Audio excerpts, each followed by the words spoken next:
단백질은 이제 어느 정도 양을 어떻게 먹는 게 또 좀 중요할까요? 단백질은 우리 kg당 1.0에서 1.2g 정도를 드시라고 하는데요. 이걸 일반인들이 이렇게 자료를 주면 알 수 있을까 싶어요. 네. 사실 이거 영양사도 계산을 따로 해야 될 정도인데요. 감을 한번 잡아보시면요. 제 기준으로 한 제가 5개 정도, 손바닥에 올라가는 단백질을 5개 정도 먹거든요. 네. 그러니까 저보다 체구가 작으신 분들은 한 4, 5개, 저보다 좀 체구가 크신 분들은 한 6개에서 7개 정도 하루에 먹는다. 하루에 한 끼가 아니죠? 네, 한 끼 아니고 하루에 이 정도 나눠서. 그래서 5개니까 아침에 계란 후라이 하나, 점심에 두부 2조각, 저녁에 생선은 요만한 거 한 토막 정도 됩니다. 그러면 단백질은 당이 없으니까 마음대로 좀 많이 먹어도 될까 생각하셨을 텐데 혈관에는 또 어떤 기능을 할지 좀 또 걱정이 되네요. 네. 단백질은 당질이 없으니까 고기 뭐 마음껏 먹어도 되지 않을까 이렇게 생각이 드는데요. 당뇨병일 때 일반인들보다 콜레스테롤 수치가 굉장히 또 높습니다. 고콜레스테롤 수치를 갖고 있다고 생각하시면 되는데요. 당뇨병 환자는 혈관이 계속 포도당에 노출이 돼 있기 때문에 혈관이 남들보다 점점 탄력을 잃어버리고 그리고 쭈글쭈글해지는 혈관으로 바뀌게 됩니다. 그래서 단백질은 지방을 항상 갖고 있기 때문에 기름진 걸 드시면 다른 혈관들보다 유독 기름이 잘 끼는 혈관이라는 거죠. 그래서 단백질을 마음껏 드실 수는 없다. 고지방인 단백질은 정말 주의하셔야 된다는 겁니다. 네, 그럼 고지방 단백질을 먹을 때는 어떻게? 고지방 단백질의 이제 대표적인 게 삼겹살, 그렇죠. 소시지, 베이컨, 스팸 이런 거 있는데요. 이왕이면 우리 고깃집 갔을 때 삼겹살보다는 목살이 당뇨병 환자분들한테 훨씬 더 좋고요. 돼지고기나 불고기, 제육볶음 이런 거 있으면요. 부위가 문제가 아니고요. 물엿도 넣고 설탕도 넣고 매실청도 넣는데 그것 때문에 당이 많이 올라요. 근데 저기 제육볶음이나 이런 거 보면 야채를 많많이 넣잖아요. 그러니까 또 괜찮을 것 같은데 병 주고 약 주고 당 주고 빼고 막 이렇게 하는 거죠. 야채 구이하고 고기 구워서 드시는 게 당뇨병 환자들한테는 그 메뉴가 훨씬 더 좋습니다.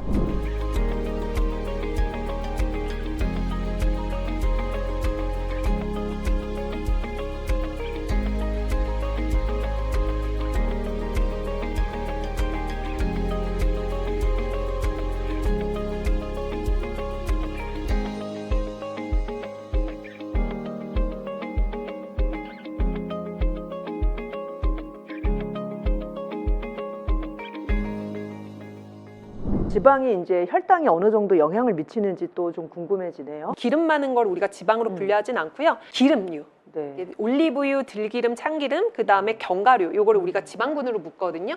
이건 제가 묶은 게 아닙니다. 이제 영양협회나 전 세계적으로 이렇게 이제 지방분 분류할 때 이렇게 분류하는 거고요. 지방은 쉽게 얘기하면 포화지방, 불포화지방으로 나눠져 있고 혈관에 기름이 쌓이는 건 포화지방. 혈관의 기름때를 녹이는 건 불포화지방인데요. 오메가3가 불포화지방의 대표적인 애 중에 한 명이죠. 그 오메가3가 많이 든 게 들기름, 리놀렌산도 불포화지방산 중에 하나인데요. 이 불포화지방산은 당뇨병에 껴있는 그 콜레스테롤, 기름때를 잘 빼주니까 견과류 잘 활용하시면 좋은데 요거는 칼로리가 높아서 살도 많이 찌거든요. 하루에 딱 손에 들어갈 정도 양으로만 드시면 좋을 것 같습니다. 올리브 오일 이런 것도 그런 불포화 지방산으로 네, 맞습니다. 그 올리브 오일을 당뇨 환자가 어느 분은 매일 아침마다 한 스푼을 먹는다고 하는데 괜찮을까요? 오일 풀링이라고 해서 이제 뭐 면역 체계를 강화하기 위해서 하는 또 방법으로 하시는 것 같은데 한 5cc 정도 되거든요. 요걸로 해서 하루에 권장량이 4스푼 정도 돼요. 그러니까 우리가 야채 볶아선 한번 넣고 요리할 때 쓰면은 금방 들어오기 때문에 따로 챙겨 드시면 넘치는 건 다 중성지방, 뱃살로 간다. 위험할 수 있습니다.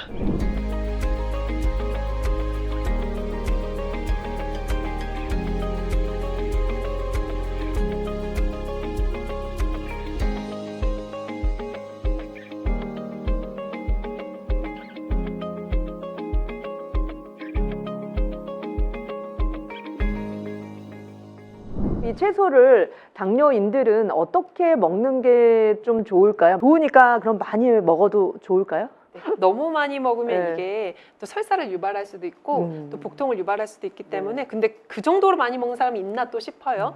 사실 샐러드는 딱 먹으면 굉장히 많이 먹은 것 같지만 한 접시밖에 먹은 게 안 되거든요. 그 양이요. 그래서 우리가 그럼 어느 정도 먹어야 되나 보면 네. 한 7접시 정도 드셔야 되는데 하루에요? 네, 하루에 7접시. 저건 좀 괜찮을 것 같아요. 네. 하루에 한 2접시 정도 한 끼에 네네. 먹으면 얼추 비슷하게 나올 것 같은데요. 네네네. 왜냐면 우리가 김치만 3접시 먹고 그다음에 국에 들어있는 야채 먹으면 벌써 6접시거든요. 그 한식 문화면 이렇게 챙길 수 있지만 밖에서 따로 이제 외식을 하신 분들은 야채 반찬이 많이 안 나오거든요. 좀 신경 써서 좀 챙겨 드셔야 되는데 이때 채소에도 당을 많이 갖고 있는 채소가 있어요. 그래서 따로 분류해 됐는데 단호박이나 당근이나 연근, 우엉, 도라지 이 특징들이 있죠. 약간 뿌리 채소. 네. 이런 애들은 당질을 많이 갖고 있거든요. 네. 잎채소들 있잖아요. 상추라든지 아니면 네. 근대라든지 파프리카라든지 이런 것들 좀 이용해 보시는 것도 좋을 것 같습니다. 채소가 여러 가지가 있는데 종류가 너무 많잖아요. 네. 선택할 때 어떤 기준들이 좀 있을까요? 일단은 각가지 갖고 있는 채소들이 이제 영양소가 다 다르기 때문에 갖고 있는 힘도 다르고 몸에 들어와서 하는 작용도 다르기 때문에 내가 한쪽에 색이 치우치지 않았나, 안 쓰는 색깔 뭐 있나 하면 보라 색깔 가지도 한번 사보시고 빨간색, 노란색 이렇게 좀 다양하게 사보시고요. 버섯류도 그 다음에 해초류도 다 채소과에서 카운트가 되거든요. 그러니까 채소만 생각하지 마시고 파리버섯, 새송이버섯, 양송이버섯 좀 돌아가시면서 쓰고 그 다음에 미역, 그 다음에 매생이 그리고 물미역, 다시마 다양하게 이 해초류도 즐겨보시면 좋을 것 같습니다.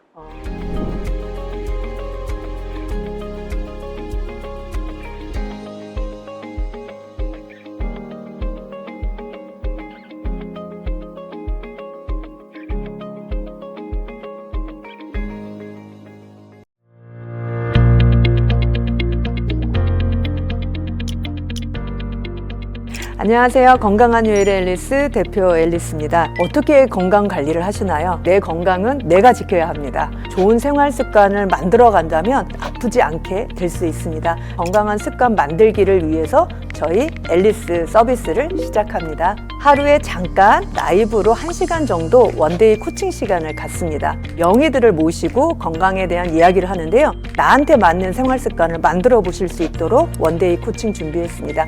강의만 듣는 게 아니고 자유롭게 물어보고 따라하고 함께 할 수 있는 시간입니다. 작심 3일 되시는 경험 많이 하셨죠? 자가 설문을 하신 분들께 유형별로 큐레이션된 영상을 한 달에 8번을 드리게 되고요. 영상을 보시고 미션이 생깁니다. 일주일에 3번씩 따라하게 되면 미라클 챌린지가 모여서 여러분들께 정말 미라클한 건강 상태로 만들어줄 수 있습니다. 건강 습관 어렵게 생각하지 마시고요. 재미있게 지속적으로 할 수 있게 여러분들과 같이 할 수 있는 챌린지를 만들겠습니다. 재미있게 하실까요?